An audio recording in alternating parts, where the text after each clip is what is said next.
the prison. I was down at the prison yesterday as well, and people were concerned with the fact that the prisoners escaped. There was a woman there whose son was inside the prison at the time of the earthquake, and he was gone. She was looking for him. The prison is entirely empty. The roof just seems to have disappeared, sort of collapsed in on the building, and I believe there was a fire there as well. Parts of the building were charred. So I think it's a state of chaos in really different parts of the city. Can you talk more about the schools?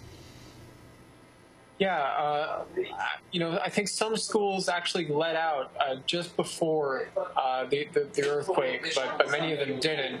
And many, as I mentioned, many of these schools just collapsed. For example, in Port-au-Prince, there was a two-story school, and the second story of the school was just on the ground.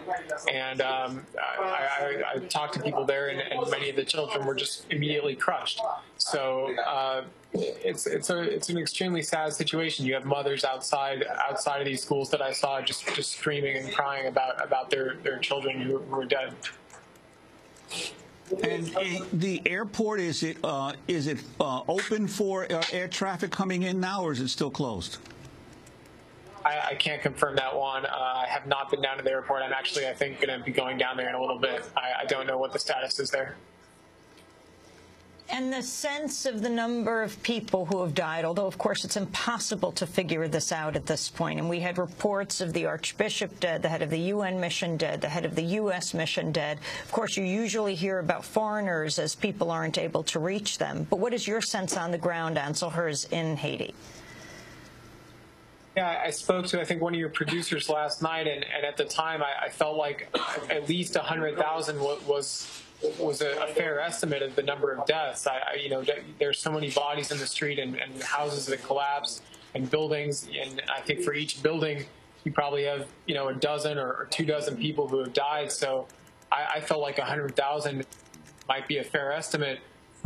It's really hard to know, of course. I heard 50,000 being put out today by some of the officials. I'm hard to say. Whatever numbers there are, as they begin to count, they're just going to continue climbing until again there's some kind of large aid effort that makes its way into the city. And today we've seen really nothing in the way of that. Aftershocks?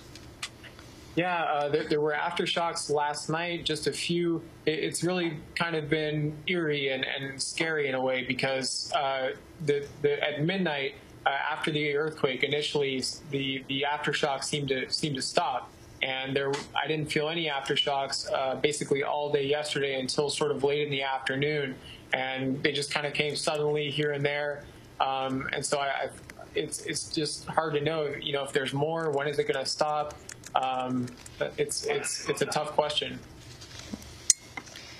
Well, Ansel Herz, we want to thank you very much for being with us. We will hopefully continue to get in touch with you to tell us what's happening on the ground. Do you have a sense of increasing desperation of people as these hours tick by?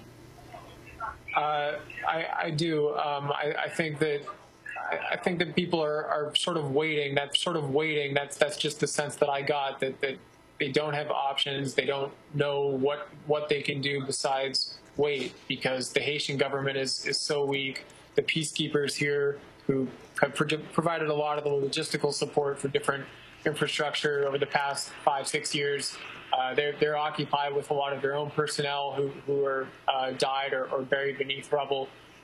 So I think people are waiting, and they're looking for things that they can do to help each other in the meantime. I think they're all trying to stick together as much as they can. I heard some journalists talk about rumors of theft and violence and civil unrest, and so far I've seen none of that walking the streets of Port-au-Prince. So that's my personal view from the ground level. I haven't seen any large-scale civil unrest, and I think that's really speaks to the resiliency of the people here in the face of this disaster. Ansel Herz, we want to thank you very much for being with us. He's an independent journalist speaking to us from Port-au-Prince via Skype. He's lived in Haiti since September. This is Democracy Now!, democracynow.org, The War and Peace Report. We'll be back in a minute.